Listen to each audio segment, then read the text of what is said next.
Halo pemirsa, kembali bersama Akademi Aliarkam. Kita akan melanjutkan kelas sejarah liberalisme kita dengan sesi ke-6, Perjuangan Pekerja Kota dan Reaksi Masyarakat Merdeka.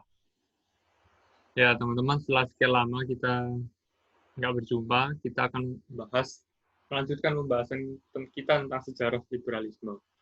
Ya, kita mungkin sedikit review ya, apa yang telah kita bahas di beberapa sesi sebelumnya, bahwa perkembangan liberalisme ini tidak bisa lepas dari para pekerja di perkotaan dan tentu di budak-budak di koloni, terutama liberalisme di abad 18 dan 19.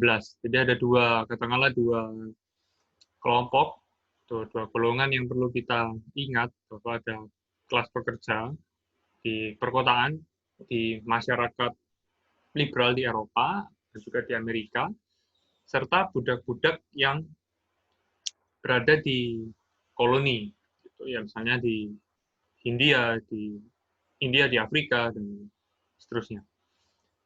Nah, namun kita pada sesi ini lebih berfokus pada pekerja perkotaan. Jika tentang para budak, kita kan sudah membahasnya di beberapa sesi sebelumnya. Pada saat ini, kita membahas tentang pekerja perkotaan.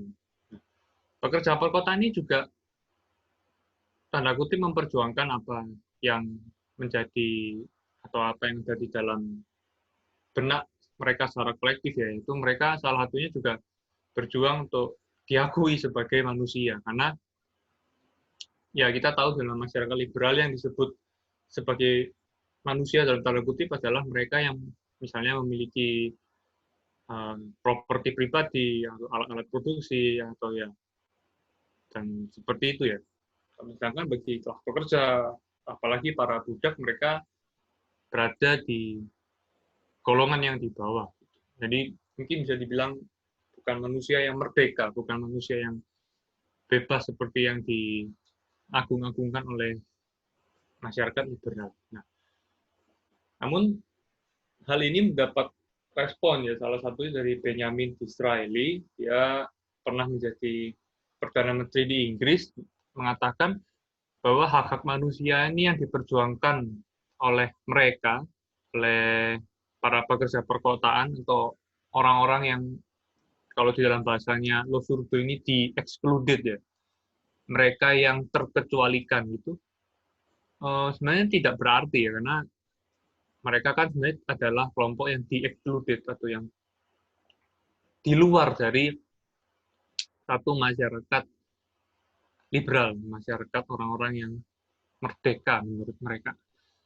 Nah, oleh karena itu kita bisa bilang bahwa sebenarnya para pekerja perkotaan ini memperjuangkan satu agenda politik sebenarnya ya. Mereka berjuang untuk itu meskipun barangkali tidak sepenuhnya atau kita bisa pukul rata tentang itu. Namun ada satu sisi di mana kita bisa mengatakan mereka berjuang juga di ranah politik. Kenapa demikian? Karena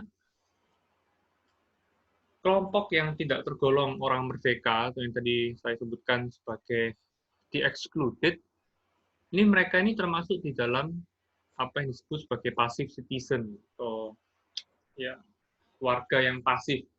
Jadi ada passive citizen, ada active citizen. Jadi kira-kira yang active citizen ini satu warga yang penuh ya, yang sepenuhnya gitu, mereka punya hak politik, mereka bisa memilih, mereka bisa, kalau zaman sekarang ada pemilu, mereka bisa ikut pemilu dan sejenisnya ya. Namun kalau orang-orang yang di-excluded itu mereka tidak punya satu tanda kutip privilege semacam itu, termasuk juga anak-anak dan juga perempuan, apalagi para budak. Jadi mereka inilah yang termasuk sebagai passive citizen. Nah, ini kan sebenarnya juga terlihat ya kontradiksi di dalam masyarakat liberal, bahwa mereka yang mengangkat panji-panji kesetaraan, bahwa semua manusia ini bersaudara, bahwa semua manusia ini setara. Nah, sedangkan di dalam masyarakat mereka sendiri ada kelompok-kelompok yang terdiskreditkan macam itu. Nah, lalu apa yang menjadi respon dari para pekerja perkotaan? Ya, kita tentu tahu mereka membangun satu organisasi mandiri yang serikat pekerja, serikat buruh gitu yang bermunculan di dalam masyarakat liberal. Nah, ini tidak serta-merta disambut dengan manis ya oleh para penguasa atau masyarakat merdeka, karena terdapat represi terhadap serikat-serikat buruh seperti ini, atau serikat pekerja. Misalnya ada tahun 1791, sebuah hukum di Prancis ya, ini melarang serikat pekerja dengan alasan melindungi hak-hak individu. Jadi melarang terbitnya, terbentuknya serikat-serikat pekerja, karena menurut hukum ini, jika ada serikat-serikat semacam itu sebenarnya melanggar hak-hak kebebasan individu. Karena kan kalau masuk dalam serikat ada kelompok, ada ikatan, ada ya dianggap mengekang satu kebebasan individu. Selain itu ada dari Tocqueville ya, yang orang Prancis juga, mengutuk revolusi 1848 dengan merujuk hukum yang sama, hukum yang ada di tahun 1791, dan mengatakan bahwa revolusi macam itu sebenarnya menghalang-halangi kebebasan individu, ya, karena memaksakan satu agenda tersendiri untuk dirinya sendiri, untuk apa, itu agenda politik yang dianggap mengebiri kebebasan individu yang diidam-idamkan oleh orang-orang liberal. Gitu.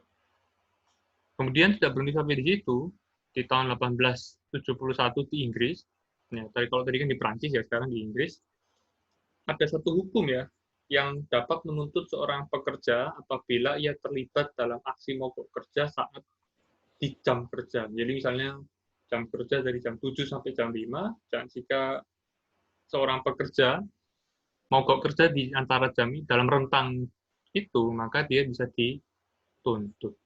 Nah, teman-teman kalau mau membaca secara detail, ya ini hanya sebagian saja dari yang ditulis oleh Losurdo. Teman-teman bisa baca di babnya yang ke-6, ada sangat detail sekali disampaikan oleh Losurdo. Dari sini kita bisa lihat teman-teman ya, bahwa selalu ada represi ya, jika kita ingin memperjuangkan satu agenda politik yang mengguncang ya, atau yang mencoba untuk mengganggu satu tatanan masyarakat yang sudah nyaman, yang sudah ada, yang sedang berlangsung gitu. Di samping dari kelemahan-kelemahan atau kekurangan-kekurangan dari serikat-serikat pekerja, serikat buruh yang ada, kita bisa belajar bahwa represi akan selalu ada dan itu tidak bisa kita hindari, dan sebenarnya itulah yang perlu ya kita untuk perjuangkan bersama-sama, bahwa bangun satu serikat pekerja, serikat buruh yang terorganisir, yang memperjuangkan satu agenda kelas ini sangat patut untuk diperjuangkan. Ya, teman-teman, jangan lupa subscribe, like, follow, komen, dan share akun-akun media sosial kami di YouTube, Instagram, dan silakan juga untuk mendukung kami dengan like dan follow fanpage kami di Facebook, Akademi Aliarkam. Sampai jumpa di sesi berikutnya.